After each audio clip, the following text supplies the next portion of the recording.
Welcome back to the Australian Immigration Bulletin, February 2026 edition. If you're watching from overseas and you're planning a move to Australia, this is the month where the big picture matters, because the direction of population policy, state nomination activity, and skills demand all flow from the same reality. Australia needs people, but it needs the right mix of skills in the right places at the right time. Let's get into it.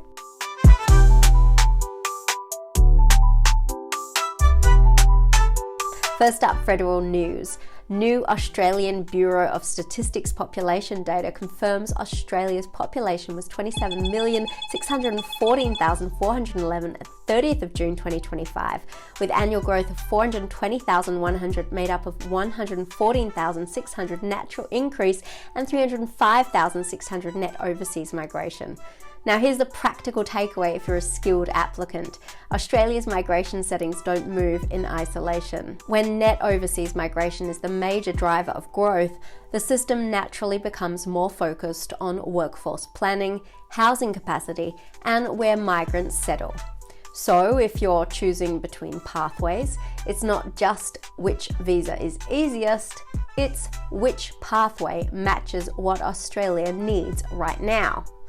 That leads perfectly into something many people ask us about: citizenship timing.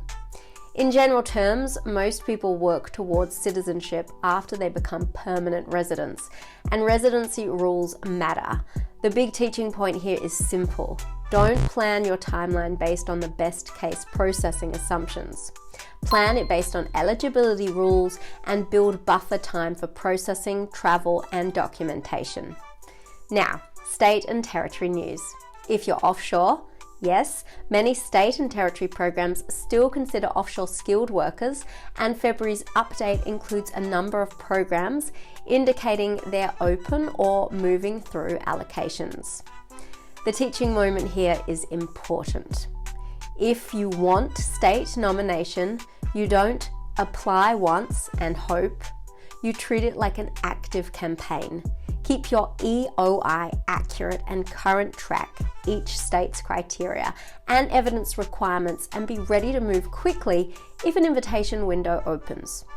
Because for a lot of applicants, the difference between getting nominated this program year or missing out is speed and readiness, not intelligence. Now let's talk economic news, because it directly affects migration demand. Australia's economy showed signs of stronger annual momentum through the September quarter 2025, with reporting pointing to improved annual GDP growth and strong business investment, including data center investment linked to the AI and cloud boom. Why should you care? Because investment cycles drive hiring cycles. When business investment rises, you typically see stronger demand for engineers and tech specialists, project managers, construction and infrastructure skills, and a wide range of supporting professional services. So if your occupation touches technology, construction, energy, healthcare, logistics, education, or the trades, your strategy should be to position your profile clearly around labour market contribution. That means strong skills assessment, clear, verifiable employment evidence, and English results that don't just pass but compete, which leads into student news. One of the biggest themes across 2025 has been international education, shifting away from pure volume and towards skills alignment. And we've seen policy and processing settings push providers and students in that direction.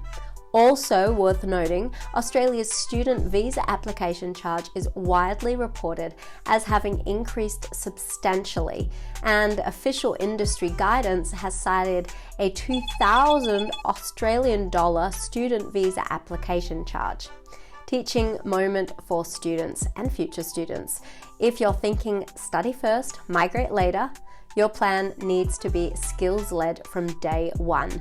Pick a course with an employability pathway, understand which occupations are in demand, and don't assume a qualification automatically equals residency options. The winning approach is study, skills, work, experience. Strategy, not study and hope. Now, quick member highlight.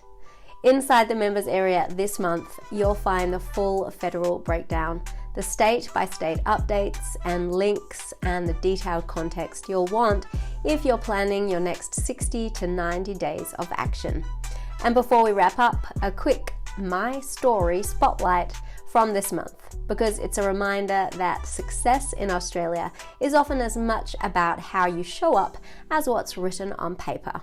This month we heard from Karen, working in health and community services, sharing something we see repeatedly with skilled migrants. Connections matter and communication matters. If you take one thing from that story, make it this.